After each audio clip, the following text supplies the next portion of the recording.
خب الان اومدیم یوتیوب یا اینستاگرام. اینجا بخوایم بریم دریم لیگ رو بزنیم توی یوتیوب، مثلا حمایت کنید الان توی یوتیوب لطفا.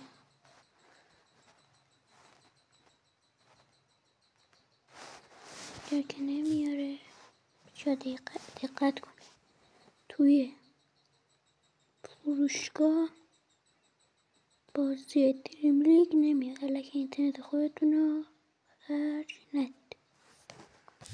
برای اینکه بخوایم بریزیم فیلتر رو خاموش میکنیم. فیلتر هم آفراست، دارم بهتون میگه آفرا، این از فروشگاه بریزیم. من قبلش فیلتر داشته باشید تا برید توی همون اینا. قبل اینو ریختمش در حال آوردن رو وای میستم.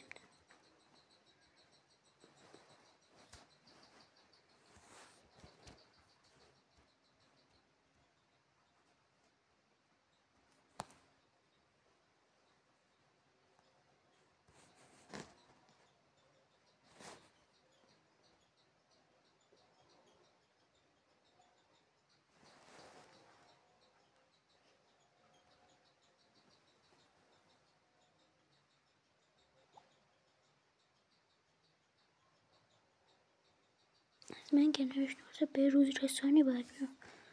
من الان به روز رسانیش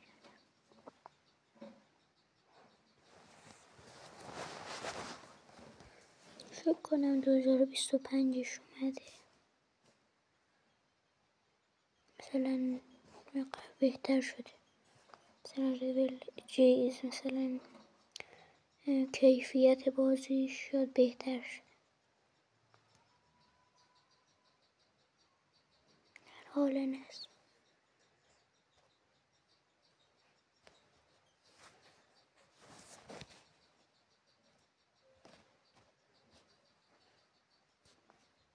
اجرا. ببینید گوشی‌های شیائومی پوکو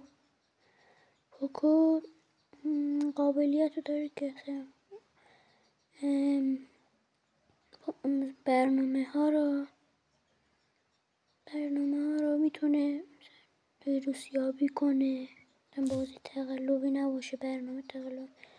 هم برای رفتن دریم لیگ همون DLS 2024 و با فیلتر بریم. چی شده که نمیاره؟ شما تو کامنت ها بگید میاد چی کار کنم که بیاره بدون فیلتر. میریم دوش کل روش دریم لیگ رو بدون میام اینجا. این دوتا رو زدیم، اینا رو بهش این سیاه رو بزنید به مثبت 40. من تیم قبلی میادش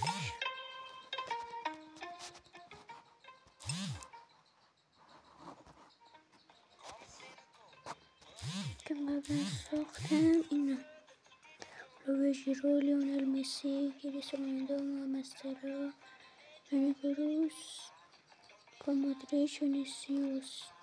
حالا بقیه بازیکن‌ها هم هستن مثل تیبو کورتوا، پپه، بازیکنایی که اخراجی‌ان، سولوی، ژیرو، تونی کروس. مودریچ هم شاید اخراجی بشه، دیگه تو 2025 نبینیم. لیونل مسی، کریستیانو رونالدو، مثل بازیکنایی مثل دیگه اینا فکر کنم. بله اینا. ولی اولویجی رو حتما تونی کروس این دوتا رو بگیره. پپه که پپه رفته، اولویجی رو میخواد بره دیگه اینجا. خب اول میاد توی اینجا، برای اینکه میخواد سکه بیشتر بگیرید میاد توی این قسمت که دوربین که باید ویدیو ببینید 30 تا 40 تا 50 تا سکه دریافت. اینجا بازی هایی که یک مثلا باید بریم بازی کنیم و بریم. اینجا هم بازی آنلاین، اینجا میتونیم بازی کنیم، بخریم و سکه رو جمع کنیم. اینجا هم مثلا تو به الماس بشیم.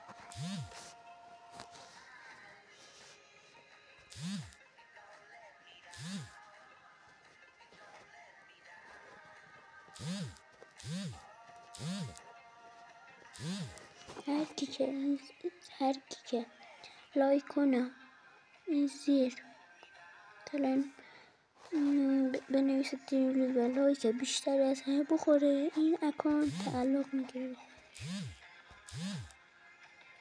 و همین و خودتونم دیدید امکاناتش بیشتر شده. برای اینکه بخوایم اکانت اون رو جابجا کنیم اینجا متصل شد. اینجا هم انگلیسی نوشته، حد بزنیم به همون اکانت بفرست. اینجا میزنیم که مثلا چیزای اکانتمون رو بیاریم.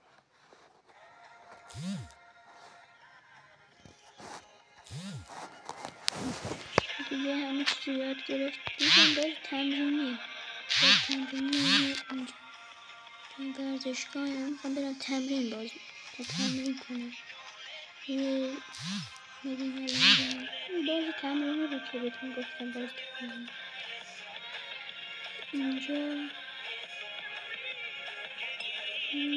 اینجا از تمرین مثلا پاس میدیم گل میزنیم استیانو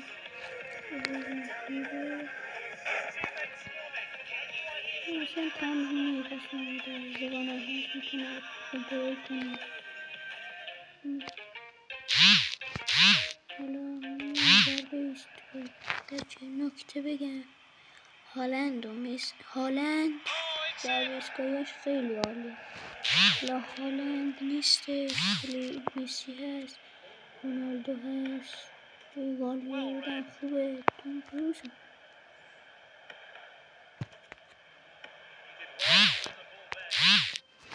اینجا کرنر تمرین کرنر کروسه. لیونل مسی اینجا باید لیونل مسی خیلی کات داره زیادی برن لیونل مسی این تونی کروس هم میتونه چیپه.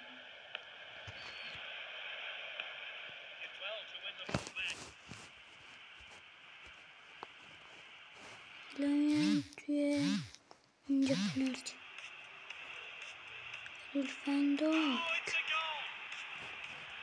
که هاتون میدونید که این پستشو باید مثل 2021 باید کیفیتش بهتر. خب پس همه چیزی یاد گرفتید. فعلا خداحافظ.